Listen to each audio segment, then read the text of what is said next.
Hi, and welcome to the second episode of the It's a Mimic Campaign Builder. I'm Adam. And I'm Dan. And over the course of this series, we're going to be sitting down and creating a session-by-session campaign that you can either follow along with week by week or take inspiration from as you see fit. The first 5 episodes are on basic campaign development, and episode 6 will launch us into our specific campaign. Last episode saw us break down a brand new idea for an original campaign. In this episode, we're going to be discussing our archenemy and their lieutenants, and the next 3 episodes will see us flesh out the necessities of campaign preparation. But, before anything else, let's talk about the bad guys. Remember that through the duration of this series, we'll be building off an assumed party of the following 5 archetypes of a warrior, priest, mage, criminal, and outdoorsman. They will be slowly leveling up, and we'll make sure that we're clear about what tier and specific level that we're working on. Now let's get to building.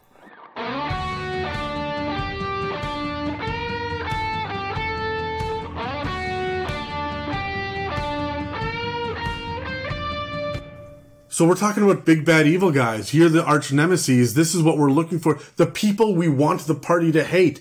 Dan, why do we need this character? You need a goal. You need a person. You need a thing that is tactile for your party to focus all their aggressions towards. And you need a goal. And nothing fits that goal better than an antagonist. They don't have to be directly antagonistic at the start, but they are ultimately going to be the final boss that these guys come across. Do you think they even need to be utterly revealed at the start? It really depends on your DM style and what you want to do. Some DMs I've heard say, yeah, drop the big bad evil guy session 1 and then go on and pull them away from the campaign, but just give your players an idea of what they're dealing with. Other DMs and games I've played in slow roll that all the way up until level 18 before you finally realize who the mastermind behind all of the stuff is. Okay, how do you do it? Me, I prefer to drop the antagonist early, give them an idea of kind of who they're messing with, and then pull them away, right? But I don't know, I'm kind of divided. The more and more I think about it, the more and more I've been planning separate campaigns, the more and more I'm like, no, it needs to be a switcheroo. Yeah, well, I just pulled a big switcheroo on you in our Sunday campaign. Yeah, you did? And revealed that the people that you thought were the bad guys the whole time actually launched the entire campaign and got you guys to go off on your very first adventure, and they've been dealing with you even before you knew it. Oh, yeah. How did that feel as a player? It was, okay. It was really rewarding, but also incredibly frustrating at the same time. Because I'm playing a character who's supposed to know stuff and is an investigator, but new stuff just keeps on being opened up before him. And it's stuff like this, right? So it was really rewarding as a player, but as a character, it was a flip the table in rage moment. Yeah, I think that's what you want, though, is for your big bad evil guy to be enraging. You want not only the characters, but the players to have a legitimate emotional reaction. And it also needs to be a bad guy that is not the dungeon master. No. Because if you're the kind of person that just puts trap after trap after trap after trap in front of a party just to whittle down their hit points and laugh at them or smile smugly across the table when they fall for yet another pit trap, then they will resent you. Yeah. But if you sit there and shake your head and go, God, I wish you guys had figured that trap out because this guy just, like, you fell into his hands. Mm-hmm. You totally went and talked to the person that we told you not to talk to, and you did it anyway, and now look at you. That's not on you. That's the party having the information, making the choice themselves. We really have to, as DMs and as players, understand that the relationship between the DM and players is not an adversarial one. It is a cooperative one of storytelling and bringing a narrative together.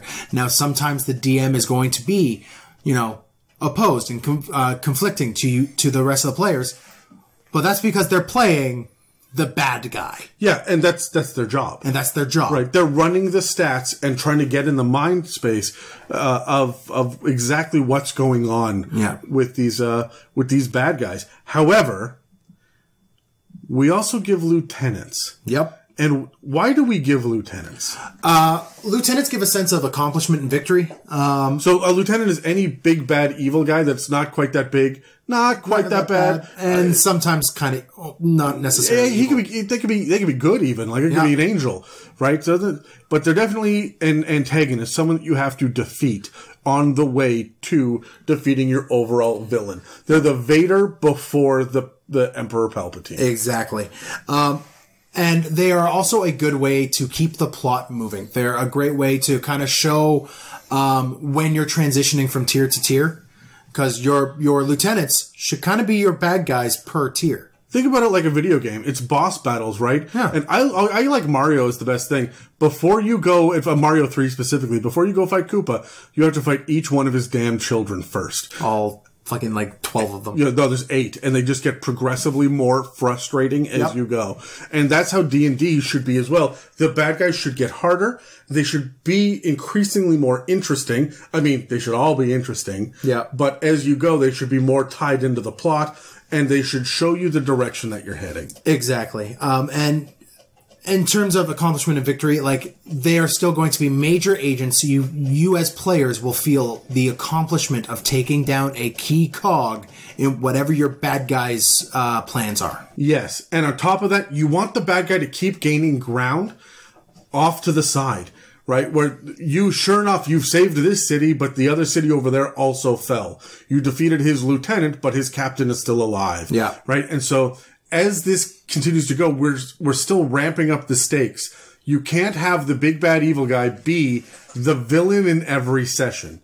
Otherwise, it's just you guys versus me as a DM over and over and over again, and that's not fun for anyone. No, it's really not. So what we've done is we sat down and we decided on one big lieutenant, quote-unquote lieutenant, right, with an quote-unquote overlord that sees over it all.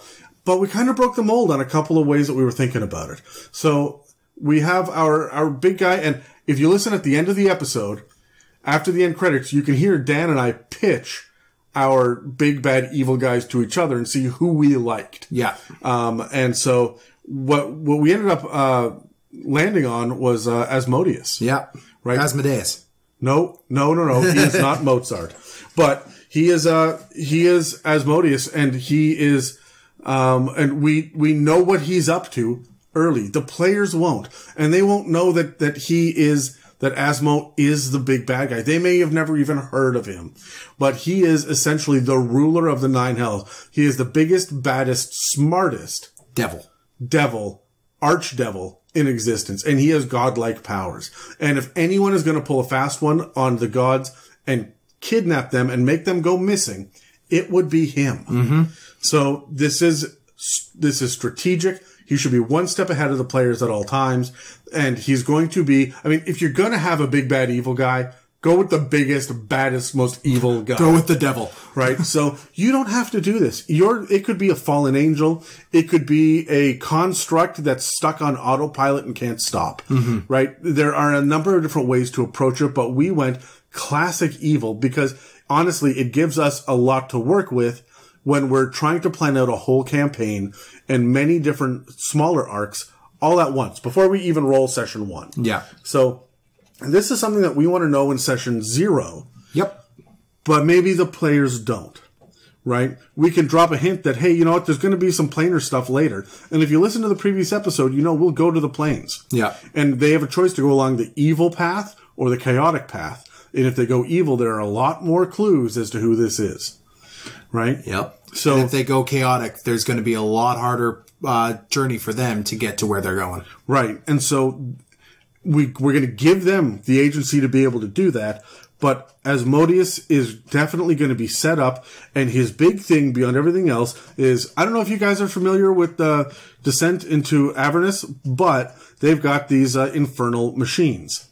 They're cars that run on soul coin tokens. The idea is that you take this golden coin, and it's fairly large, and you put it into a slot, and then the machine burns it up like fuel, and that soul is destroyed, and this fuels it. Yeah. What do you think Asmodeus could do if with a machine that was fueled with deific soul coins? Right. And so this is this is kind of our big plot hook. He is turning the gods into fuel for an apocalypse machine. I love it. So this is where we're going, and these guys have no idea this is coming. If you listen to the previous episode really quickly, we're opening up a sinkhole on the same day that all the gods go missing. In the sinkhole, it's massive. A whole city disappears into it, and then it reveals a slot to the underground, or to the Underdark. In the Underdark, everyone down there has had their pantheon go missing too, and sees the surface invading, and they're going to fight upwards as you fight downwards, and then you're going to learn that the answers are not in the Underdark, they're in the plains, and you're going to go off on a journey through the plains. Yep. So that's the overarching story that we're telling, but who's in there? Who are the people? And it can't just be Asmodeus. No, you need to build lieutenants for him as well, because your party of level 5, players aren't going to be fighting Asmodeus. No, honestly, level 20 probably shouldn't either, but we got to get there. So, level 1, I don't think they even know who they're dealing with. So let's find out who the lieutenants, who are the big bads per tier. Per tier, yeah. All right, so let's roll dice, Dan, and we'll see who's going to reveal which. Got a 15? I got a 14. Oh, okay. So right out of the gate, tier 1, your lieutenant's big bad evil guy is going to be an Archmage that's being controlled by an imp. Okay, I absolutely love this because it's freaking stupid. It's ridiculous. And it's a great tier 1 level villain because it's going to end with a little bit of what? Yeah, I like this because the Archmage that we decided is going to be like level 20 power. Yeah. Right? But is controlled probably against its will by this imp, who is going to be the one that's directly responsible for the Drow pantheon going missing. Yep. And also the sinkhole appearing. And I don't know how that's going to work. I don't know why the sinkhole showed up, what the imp did or the Archmage did, maybe fighting the imp or the Drow versus the Archmage or whatever it is.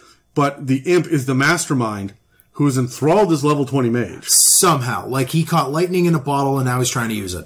Yeah, and it's not going well for him. No, definitely not. Right?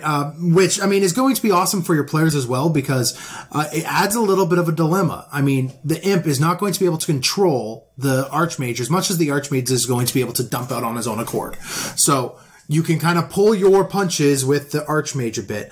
And at the end of it all, when, you finally take out the imp or whatever that is, your party now has a level 20 mage as an NPC if you didn't kill him.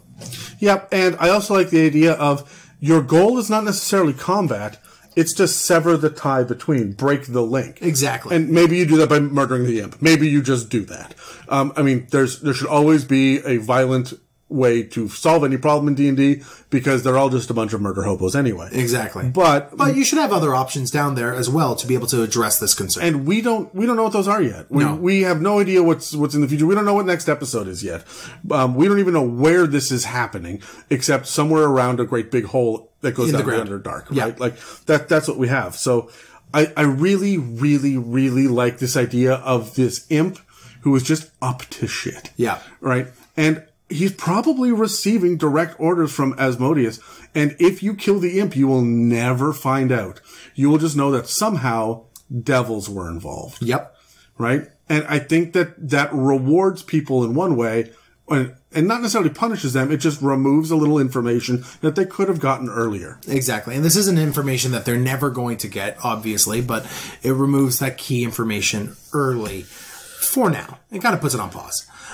Remember also that imps are, although devils are still conniving, they're still self-serving. Self-serving. Of all of the devils, of all of the lawful evil devils, imps are by far the most chaotic because they will just straight lie to you and do whatever they want anyway. Yep. And hope they don't get caught. So your party now has a ton of options in front of them once they discover that, this Archmage is responsible, and then they discover his power, and then they discover there's an imp involved. Like, there's a lot you could go here. The thing that I like about this is that it is so simple and easy and straightforward, and it's going to kind of show the idea that not everything is as it seems early on. And it's still going to be a challenging enough fight and mystery for a level 1 through 5 party to work on as they're running around dealing with all of the different refugees from this missing city. They're trying to figure out why the gods aren't responding to them. There's all these different aspects of the world that is in turmoil around them. And meanwhile, there's one Archmage who just seems to be kind of off his rocker. And maybe you even know him ahead of time as an ally. Or a guild leader. Or an NPC. We don't know, right? Someone is coercing him to do this. And when you find out it's an imp, it draws a lot of good parallels that I think that maybe we can mirror again in the future at the very end when we think that maybe they never know they're going after Asmodeus. They think they're going after, I don't know, Pelor, Heronius, one of the good gods that has locked everyone else up that is being controlled by Asmodeus. Yeah. And the parallel was there the entire time. And I love it. They just never knew it. I love it. I absolutely love it. All right, so for tier 2, what we're going to do is we're going to dig a little bit more into the setting of the area. And we're dealing with the drow that are invading.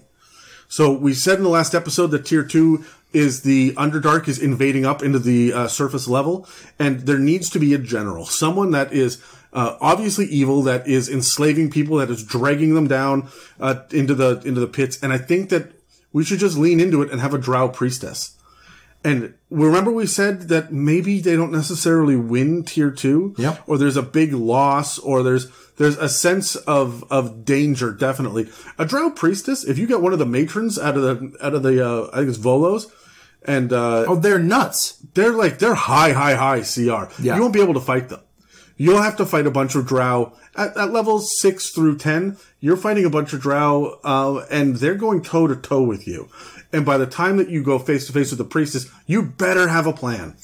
You'd better have some sort of MacGuffin that can stop her, because you're not going to do it on your own. If it's a straight fist fight, you're done for. Yep, and she has marshaled her forces to claim revenge upon the surface dwellers. She is just out for blood, and I think that when she realizes that your party is not necessarily at fault, and that you may have some insights into the fact that there was this imp, and that there's more going on here than you think, then she is going to back off and maybe even allow you passage behind enemy lines to get down into the Underdark.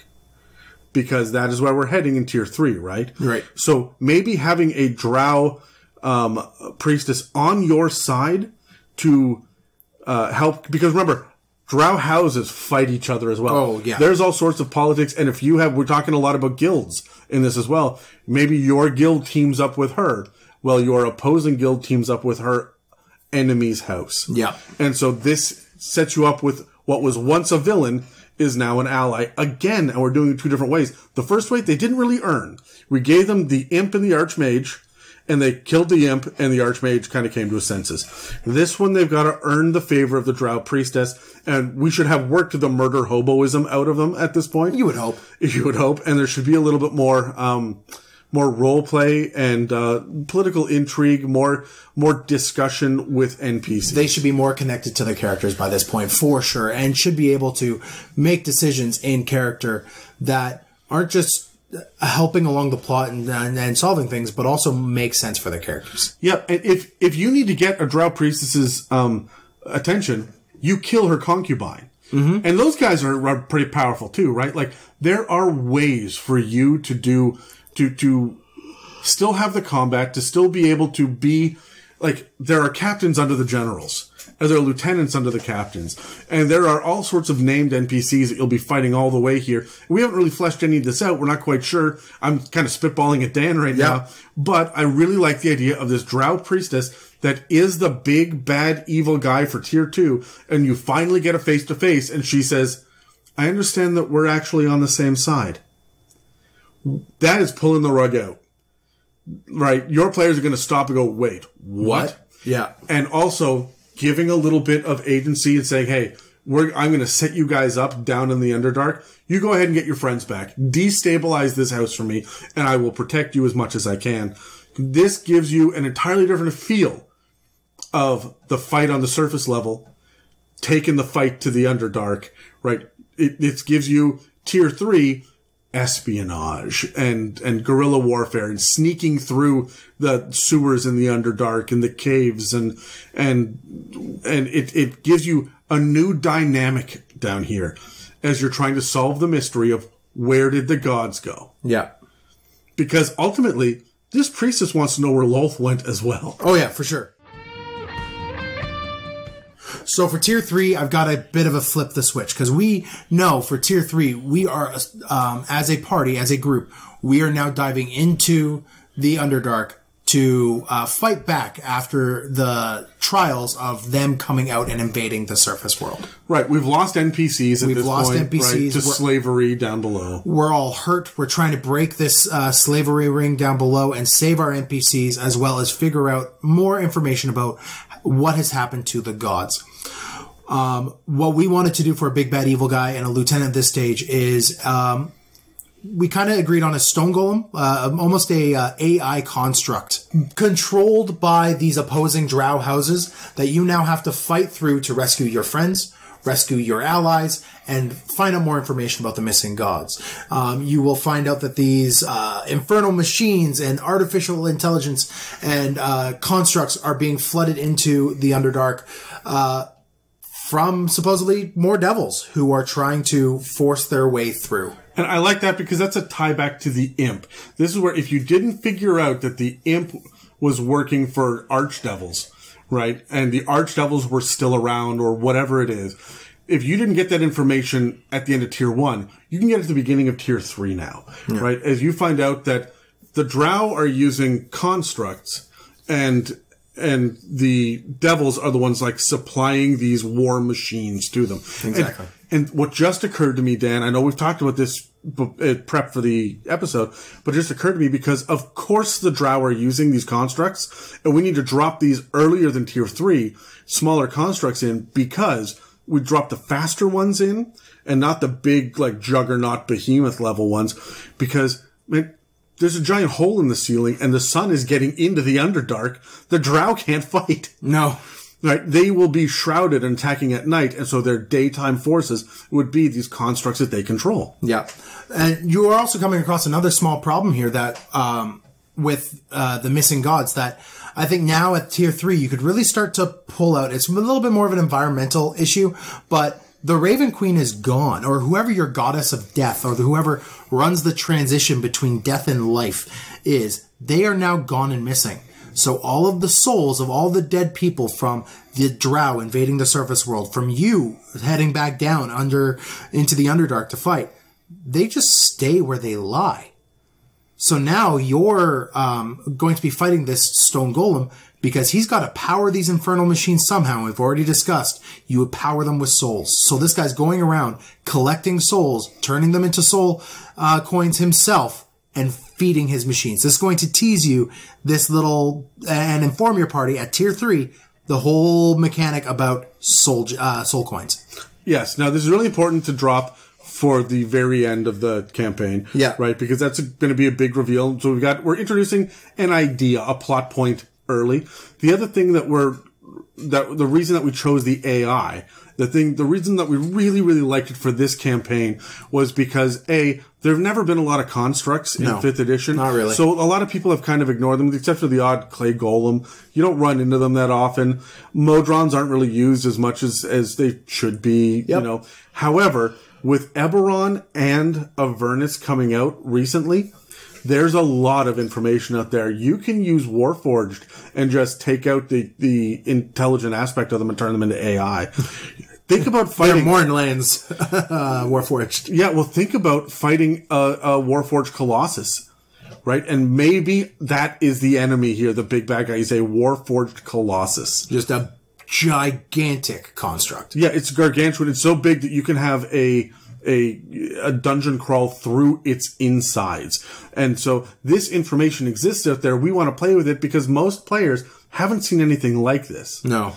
It's brand new, and there are some crazy rules for constructs, right? Like, a lot of spells don't work on them, or, the fact that they don't need to eat or sleep or breathe. Yep. And so there's a lot of really cool aspects, and from a mechanic that we're not really familiar with, because we don't get to play a lot with constructs in our regular games. When you're building your big bad guys, look at what we've done. We did something that you could go either way, social encounter or combat against the imp, a social encounter and a reversal of fortune with the priestess. But this is a straight battle, right? Like, either that or it's exploration, trying to find the off switch. Yeah, but I think you're fighting devils and drow and stuff. And that's the point to do this. You want your party to feel big and heroic. They gotta fight something. Yeah, they need to use all of those skills. The barbarian needs to smash. The rogue needs to sneak. Flex those muscles. Yep, and so make sure that whether or not it's the priest archetype or the mage archetype, whatever it is, they get to cast spells. And so give them a larger than life thing to fight, whether it's a Warforged Titan or a Colossus or a Merit that you've depowered a little bit. Yeah. Right? Whatever it is, you can amp that up to be a tier 3 villain. And maybe the whole thing is up until this point that it's still the drow bad guys and they're just trying to get this thing operational. And that's tier 3. Yeah. And at the end, oh shit, they do. They got enough soul coins that they can turn this thing on, right? And so this is this would be the end of the movie, the whole ha-ha, and they win, they fight, they do it, they free their friends, they've toppled the enemy drow house. There's all of this really cool stuff going on, but you know what they haven't done? They haven't solved the mystery yet. Not yet. And so they are the big heroes. They will create statues and erect monuments for them. Your players will have their faces carved into the sides of mountains, but there's still more to do. But there's still plot to go through. So, here's one of the most underutilized villains in regular D&D lore, in my opinion. It's super interesting, and if you're not already familiar with Yugoloths, you're not going to have any idea what I'm talking about. But there's an Ultraloth out there. Some say he's a normal Ultraloth. Some say he has extra powers. But he's called the General of Gehenna. Gehenna is one of the neutral evil planes of existence. Mm-hmm. And he just disappeared one day. And the Yugoloths speak about him like he is some sort of mythic creature that is out there building a Yugoloth army to get revenge on everyone else and take over the lower planes. So. Yeah, they're sick and tired of being stuck in the middle of the Blood War. Yeah. Yeah. And so he is sitting back, building his army, and I think now is the time to bring him forth and to have the right hand of Asmodeus show his face and taunt the party through the planar travel. Yep. Consistently using constructs that he's gotten from the devils. It turns out that these shape-changing Yugoloths have actually been there all along, and it was never devils. And so you're pulling the rug out, you're subverting expectations again, and it is this General of Gehenna that is going to be this massive, and you can have the Lord of Blades from Eberron even come in. Oh yeah. And fill this same role, but I think we want to go with Yugoloths because of the planar aspect of them. Yep. But running around the plains, chasing or being hunted by these plane hopping fiends that can travel up and down the river Styx at will. Yep. Right. And so him running this army and you fighting him. And I think that that's the big fight that you get through and you think, hey, you know what? At level 19, we killed him. We're at the foot of Mount Celestia. We've made it from the abyss to Mount Celestia. We've busted our asses. We've lost. We've won. We're epic heroes. We've plane shifted. We destroyed entire cities of evil on our way through. And it's this great big epic thing. We made it to the end. And now here we are. It's level 20 and we got to the bottom of Mount Celestia and we got it. We got to the lawful good. Here we are. Everything's great. And now we've defeated the General of Gehenna and everything is good. It's time to climb the mountain. Yep. And rescue the gods next session. But no. You Yeah. have an entire 3 or 4 sessions of everything going wrong on Mount Celestia and learning that Asmodeus has been pulling the strings all along. Yep. And this is when you actually get to flex those level 20 muscles, and your party actually gets to use those abilities. There are a lot of bad guys in the Monster Manual, and Mordenkainen's especially, but also Volos, where there are some high-powered villains that run very simply, and they're not as scary as they seem by their stat block. For example, adult dragons being at such a low CR rating, when their intelligence is high enough that they should be villains. Still, they could be end of campaign villains. Yep. There are dragons. There are the Titans. Yep. There are many, many, many big, bad, evil guys out there that we say, you know what? We're going to use this one thing over and over again. Everyone's going to go fight a lich. Why are we not fighting mummy lords at level 20?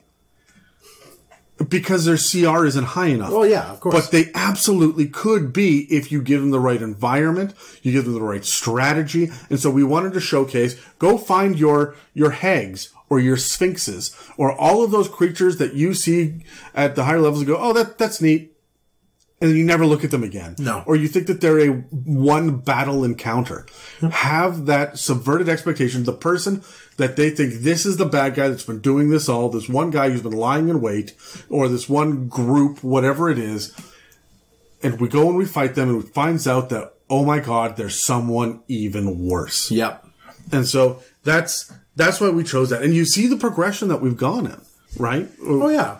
You see that we've gone from, this lower tier subvert, and we're just slowly growing that up, right? You see that each villain, in some way, shape, or form, either subtly or not so subtly, very blatantly and in your face, is going to point you to the end of your day, Asmodeus. Yeah, whether or not it's the Archmage who was super powered but didn't know what he was doing, or the imp that was pulling his strings. Yeah. Or it's the Drought Priestess who thought she was defending her people's faith and her religion and fighting the evil surface dwellers who all of a sudden understands that the opposing house is behind a lot of this and is going to need to side with the party to fix this. Yep. Or it's the construct that, yes, it's going to go on a murderous rampage, but because it's been programmed and it has no free will and it's almost an environmental thing, all the way now up to the General of Gehenna, who you think is the one pulling all the strings. And your party's going to Google him and say,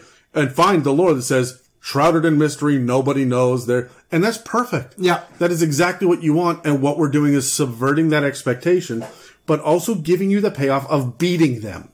Mm-hmm. Of moving forward and defeating them and closing that chapter before you move on to the next one. And the overarching story of the book, as your closing chapters, the overall book is this fight to Asmodeus. Yeah. And if we do our job, we're going to show you how to tease that ahead of time and have them not realize it until they look back in retrospect. Oh, yeah. So, with little omens and hints and clues and like this is a 1 to 20 campaign. Yep. If you're making it to this point, you've put a minimum a year into this. So you've had plenty of time to drop little hints, and they don't have to be super blatant. But encourage your players to keep everything you give them. Yeah, absolutely, because there may just be hidden messages on them. Yep. Which you have done multiple times to me. Yeah, and you haven't even used a black light on any of them yet. So, just watch Dan's brain crumble. Wait, what? So there are many different ways to Son of a bitch. to add clues and puzzles and riddles. And we're going to go through that, but it's one of the different ways that we want to use dynamic encounters. And we'll talk about that in, I guess, episode 5 is when we're going to deal with that. Oh, yeah. But it's one of the ways that we want to include this to be able to flesh out the generals a little bit more. Dan's like trying to stay focused, but he just wants to reach for his D&D binder right now. You have no idea. It's right there, right next to me. I'm just like, how do I get a black light? So no matter what it is, from the Archmage with the Imp to the Drought Priestess, the Infernal AI, the General of Gehenna, or Asmodeus himself, every one of them has their own mission statement. And that's so key. And I guess that's the thing that we want to end off with here. Yeah. Dan was talking to me beforehand about it's so important to know the motivation of your bad guy. And that's the thing that we've been talking about this whole time without really pointing it out. Yeah. Know your motivation and have them all be different. And if you can, and notice how all of ours are drastically different from each other. But they're all pointing at the same plot. Right? And that is also key. You don't want to just have, well, I was looking at Warforged, so now your villain for tier 1 is a Warforged. No, find the things that inspire you from a story perspective. Dan's whole thing about the imp and the Archmage reminds me of Jafar and the Sultan from Aladdin. Yep. Right? Find your inspiration where you find it. If you want to tell that story, the tools exist in D&D land. You just have to find out what they are. Right? So we want to hear what big bad guys are you coming up with, and why do you do the things you do? When do you subvert, and when do you not? When do you have evil with a capital E and evil with a lowercase e, right? And there are many different ways to approach this, but having escalating, that's the other thing that we talked about, was escalating difficulty in encounters. I actually think that the Drought Priestess is a higher CR than a Stone Golem. I think so. Oh, yeah. However, we introduce her first because that encounter is easier than the encounter against the whatever it is. The Stone Golem, the Merit, whatever we end up using that space, is a fight. It is a fight to the death. To the death, straight on. You can diplomatize with a Drought Priestess. Yes. Right? Not going to be easy for you because they're a Drought Priestess, and let's be honest, their way or the highway, their way or the spider web. But have the female talk. Yeah, right? But whatever it is, you should know what you're going into, and you should pull from different places to build like this. Now, keep in mind, too, that we are talking about the villain per tier. There will be a villain per level as well, and a villain per session. And maybe even this villain per encounter. And there may be some recurring villains that pop up here and there as well. These are just your tier villains, your lieutenants, and your main campaign villain. This is all pointing back to what we said in the first episode, where have that central theme, that 2-sentence thing that you could summarize your campaign. These are your villains that point to that 2-sentence mission statement. And honestly, each of them should have 2 sentences that describe them at this point, because all you're doing is building a skeleton. We haven't had session 0 yet. No. We're just coming up with the idea to see what happens. Don't get married to your ideas. Throw down every idea you can think of and see what fits. Yeah. And you can listen to us throw down a bunch of ideas after the end credits. So, now that we have a good grasp on who we're going to throw at our players, let's take a week, and we'll allow the ideas to percolate in our tiny little brains. Hopefully, this will give us some opportunities to come up with some interesting set pieces, including environmental challenges and potential enemy strongholds and lairs. So, tune in next week when we discuss ideas for environments and locations that will make this campaign on the Missing Gods as memorable as possible. Thanks for listening to this episode of the new It's a Mimic Campaign Builder series. You can find us at www.itsamimic.com and on iTunes, Spotify, and most podcast catchers. We're also available on Instagram, Facebook, Twitter, and more, and we would love to hear your thoughts on how you would use this episode in your own homebrew campaigns. I'm Dan. And I'm Adam. And we'll be back with more prep work next week.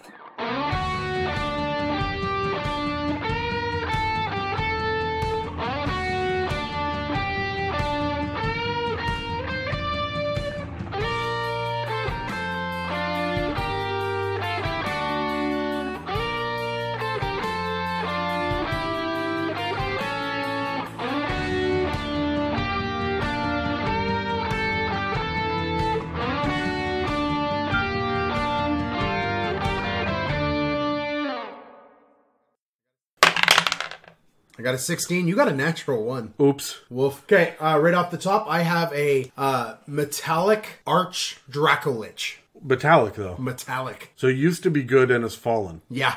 That's interesting. I like that. I went kind of similar, but also radically different.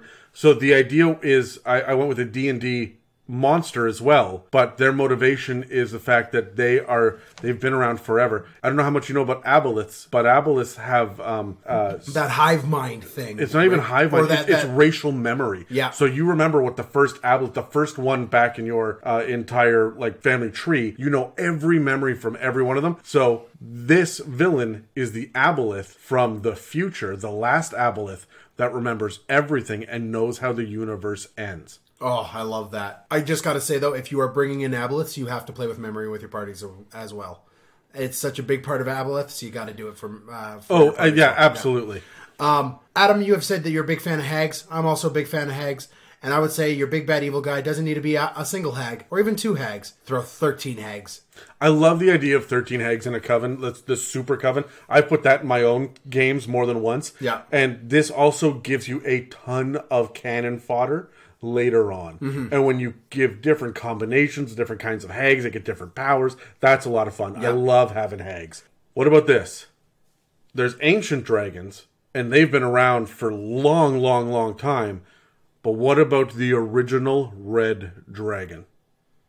Primordial dragon. Exactly. I love it. This thing is beyond colossal size. This thing is huge, size of a mountain. And it has been kept in one of the other planes and now is waging war against the gods. Oh, I love it. How about a usual agents for the gods falling and enslaving an archdevil? I'm saying like a fallen Empyrean and with a pet enslaved archfiend.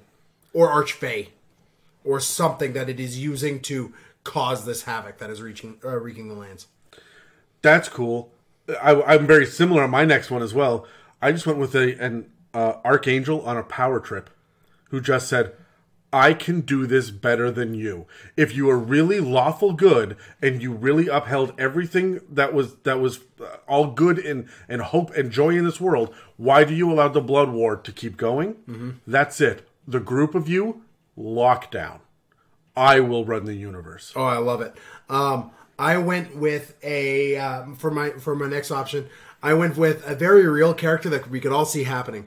A incredibly powerful Archmage, who just had a bad roll of luck one day and became completely dominated by an imp who's a little overambitious. I went similar, but I went with take one of the big good guys, Mordenkainen or Elminster, gone mad with power. They saw into level 20 magics. And it broke them. And now they're trying to put the universe back together because they're trying to solve the problem. And you can't do that with deities mucking about. No, definitely not. I went with more ground level for my next big bad evil guy. A militaristic despot with very questionable heritage. This guy is probably some sort of archfey himself or archfiend himself who is slowly realizing his level of power. For amnesia, forgetfulness bringing in, and he's slowly working this realm, working his own guilds to be able to solve the problems that have happened in the past years. All right, so you went with ground level. I went with subterranean level. I'm thinking we're going Underdark. Mm-hmm. Do you know how high level the Drow are in the Monster Manuals and Volos and whatnot? They're super powerful. They're high CRs. So why not just... I mean, it screams Drow High Priestess to me. And you can get right into the crazy Drow society of the enslaving men and the matriarchy and Lolth and all that shit. It makes a lot of sense to have a Drow High Priestess somewhere in the mix. I love it. I went with, if you have a band of deities that have gone missing for whatever reason, we mentioned in the last episode, bringing a pantheon of old deities in. Bring in your guys from your previous editions. You got your Palors and your Cords and these other deities coming and forcing their way in because they were kicked out of their last dimension. And now not only do you have them supplanting, even the good deities are coming in and supplanting these other group of deities, but there's a reason for it, and your party is going to be involved in that as well. My next one is very, very, very similar to that, but a little bit more ground level.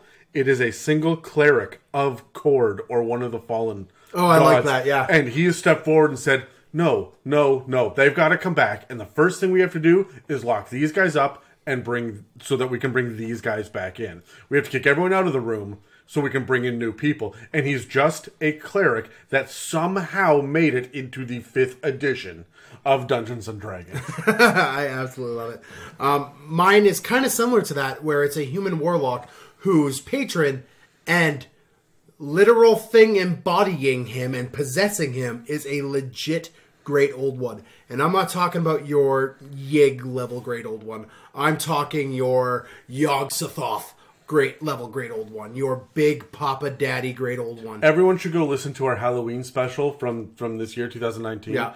For the Warlock patrons, where we broke down all the great old ones. We went through 12 of them, and there's some great ideas in there for exactly what you're talking about. Exactly, yeah. Okay, I went a little bit different. I wanted to dig into a little bit of the D&D lore. So the Yugoloths don't have gods, but the closest thing they have is called the General of Gehenna. And the General of Gehenna is a almost mythical figure in Yugoloth lore. And the Yugoloths run around in Gehenna and Hades and all of the kind of neutral evil planes trying to find him. And he apparently has this army of millions. And he will end the blood war by siding with one side or another and tipping the scales ultimately. Or maybe just taking over all of the lower planes eventually. And he's just an Ultraloth with a shit ton of power, who's been so far removed for so long that he's been just building and building and building, and now he's made a move against the gods. Oh, I love it. Absolutely love it. My next one is a new unheard of deity. Maybe a mortal who has... His name is Jake. Jake, sure. Someone who has accidentally come into deification. Through trickery or through whatever it is, he stumbled into it, and his mere presence, his mere fact of existence is throwing everything into disarray. He doesn't even necessarily know he's this level of deity and is still walking the realm, causing crap to go wrong all over the place, and your party has to find him. He's not exactly a directly antagonistic antagonist. He's more of a stuff just keeps on going wrong around him, and you find out he's the god of bad luck or something like that. And the only reason why a sinkhole appeared was because, I don't know, he tripped and fell one day and that hole appeared. I like it. Okay. What about grabbing an actual demon lord, but one of the less popular ones? Your Fraz Herbleu, or one of those, just your Dweeblix. Yeah. Right? They're just making a play, and nobody saw it coming because everyone's looking at Demogorgon or Orcus or whoever. Right? And so you have someone that has subverted the entire hierarchy in the Abyss and the lower planes, and just suddenly, out of nowhere, made their play. I love it. My next one is I'm not a huge fan of Everon, but I'm going to pull from it on this one, where you have your Warforged around. You have a self-realized AI of some sort, some technological intelligence that has decided that the worship of gods and everything else is archaic and has no use in this world, and has used technology to squash the old ways. Oh my god! I think that he just had like a crisis. There's a soul inside, like a metallic creature, right? Yeah. That was created. It's a construct. Have you seen Rick and Morty? There's one part where Rick just on a whim builds a little robot and gives it sentience. Yeah. And what am I? You pass the butter. Yes, but what is my purpose? You pass butter. And he goes, oh my god. It just has this crisis. This little robot, and it's just a bit. It takes place like right before the opening credits, and it's just like this robot doesn't know what's going on. Now imagine that thing has a shit ton of power and an army behind it, and like an ability to replicate an entire area where magic doesn't work. Yeah, and all around him, because he is. This is an idea from like Shadowrun, where if you're high technology, you are crap at magic, and if you're high magic, you're crap at technology.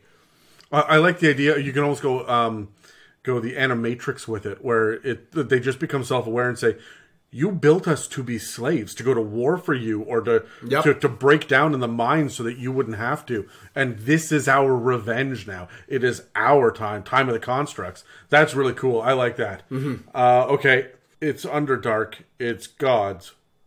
Lolth. Like, do I need to say anything more on that one? No. Right, like just like...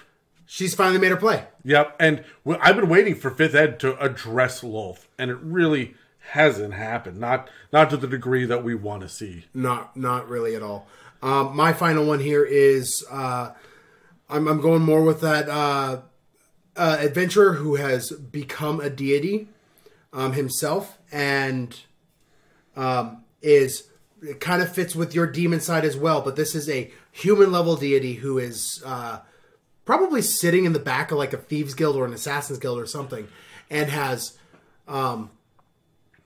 used the blood war, used the deities, used these other things against each other, and has generated this massive celestial war just so he could weaken everybody, so he could go through and mop up everyone else. Almost like a trickster god? Like, a new trickster god. Not Loki, haha, trickster, but like Kefka. Yeah. Cool.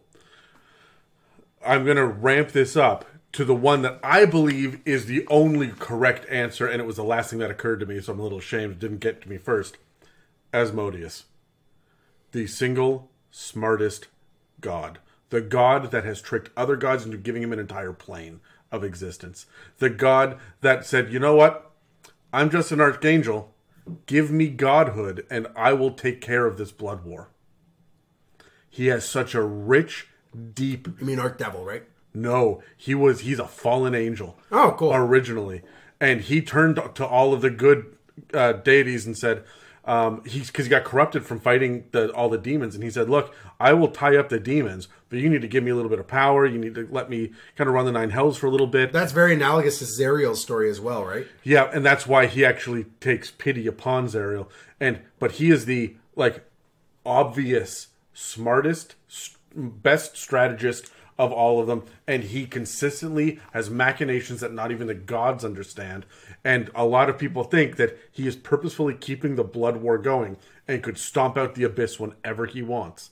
But he's keeping it going to feed the war machine so the Celestials aren't watching how closely he's building his armies. That's a big bad evil guy for the end of a campaign. Oh, 100%. And so, I don't know, I just got really excited, and I'm like, oh my god, it's time for Asmodeus. So if I was to ask you which one was most interesting to you, you're going to say that one. I got really excited about the Construct one. Like, I'm not going to lie, but that's my sci-fi nerd,